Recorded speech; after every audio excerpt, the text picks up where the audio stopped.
Good morning. Hello, everybody. My name is Juan Cuenca, and I am a senior lecturer at the Blanquerna School of Communication and International Relations of the Ramon Llull University in Barcelona. In this video, I would like to share with you the research project that I am leading with a brilliant team of academic and professional collaborators, which explores the relationship between international communication and emotional health. This project has been named with the Spanish acronym CISEELAP, which means in English Internal Communication and Emotional Health in the Work Environment of the Public Administration.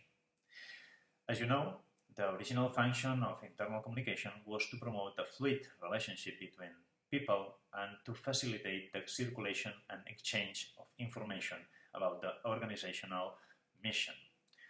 Now, however, internal communication is becoming an increasingly professionalized two-way strategic praxis in organizations, but without a significant presence in public administration. Organizations have usually focused on external communication, and public administration is not exception.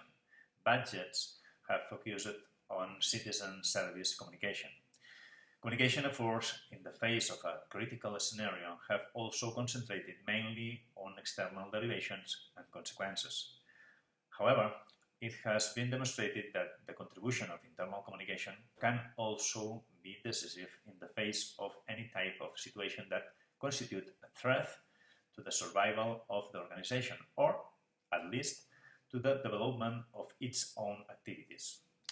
What has not been demonstrated, hence this proposal, is the contribution of internal communication to people's state of mind, especially when the public administration is a particular entity where the attraction and recruitment of candidates, involvement in working life, access to professional categories, being part of the governing bodies and management staff or temporary staff, civil servants of employees, being technical staff or position of higher responsibility, and the retention of talent have specific processes.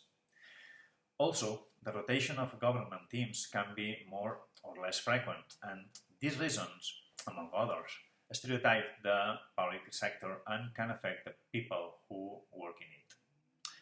And when these people are faced with changes in their known environment, they need clues to help them decipher what is happening, to understand how it will affect them and how they can cope with these changes.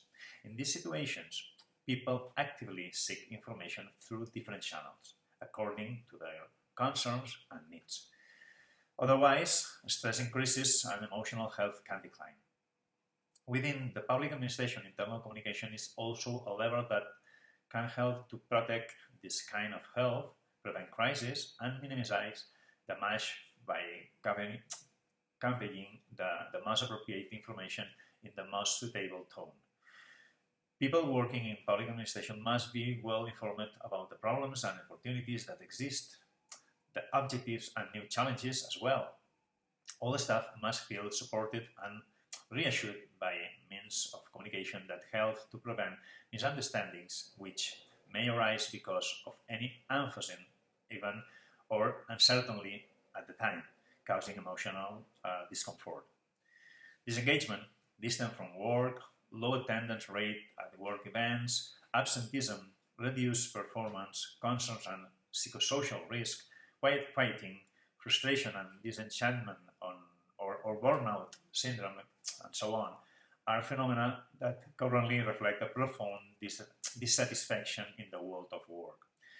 While it is true that medical care should be the last resource and there are many possibilities of intervention before that, we ask ourselves in this project whether internal communication can be part of these possibilities, whether it can contribute positively to reverse these events that affect emotions, and thus the social function of emotions, the expression of one's own affective state, the regulation of the behaviors of others, social interaction, and prosocial behavior. This requires empirical demonstration. The questions raised are how to harness the power of internal communication to build a healthy, engaging, and effective public service work culture. How does this communication function help to support employees' morale? How to measure effectiveness? And how to do all this with the time we have today. The aim of the project is to explore the correlation between the function of internal communication and the perception of public administration employees have of the contribution of internal communication to their emotional health.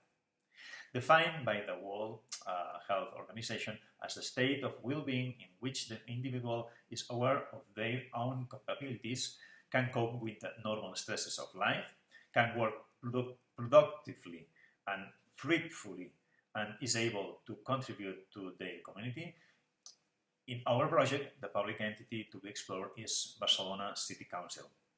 With this study, we also expect to demonstrate that emotional health is an indicator of effectiveness of the internal communication function. This project aims to provide empirical certainty to these questions by systematizing 3 levels: defining measures and lines of action to targeted internal communication action, identifying red flags of new areas in which it is necessary to implement them, detection, by means of self-assessment tools kit by the departments or areas responsible of internal communications.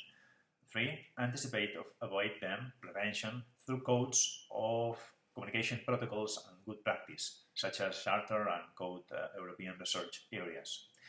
The main idea is to demonstrate empirically whether internal communication is a tool for conveying information to that reduce uncertainty and disruptive situations, empowers, reduce fear, makes people feel safe, and increases the feeling of belonging, so that public administration employees feel challenged and involved.